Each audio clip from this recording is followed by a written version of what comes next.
Cool. Hi, my name's Steve. I've been asked to talk about Humanae Vitae and just how it's affected my life. I think that in a lot of ways Humanae Vitae just makes sense if you think about it, but only if you're the kind of person that remembers that everything involved romantic relationships, interpersonal relationships, sex, and children are actually connected. They're connected by the fact that I am one person. Like, I have different parts of my life where I act differently or in different stages of my life, but I'm still one person. I'm one person that was born. I'm one person with the capability of fathering someone else.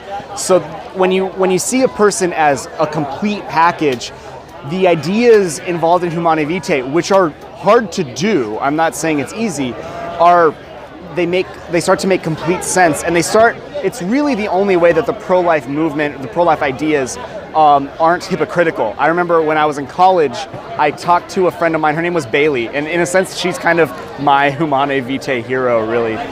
She's vehemently pro-choice, and we got into this big blowout argument because I was pro-life.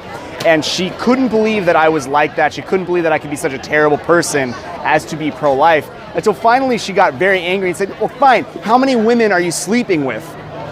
And I was like, well, none, actually, because I believe like the whole thing. I follow not just the pro-life element that gives men power, but the Humanae Vitae element that gives everyone the need to discipline themselves, not just in the various ways, but in these particular sexual and childbearing ways. And for her, she didn't change her mind, but I was the first person she'd ever met with any amount of integrity in my pro-life argument.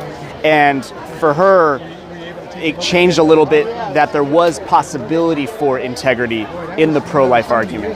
And I think that we need to be a lot more open about that, especially men in the pro-life movement have to talk about what our responsibilities are when we're talking about sex and when we're talking about children and when we're talking about abortion. Because if men continue living sexually the way we're told to or the way we have been, we will continue to have abortion.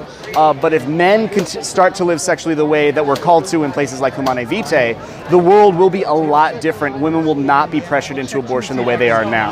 And that's what I think is so important about Humanae Vitae. Even if it was written in the 60s, even if a lot of people got angry, that's what it's really calling us to.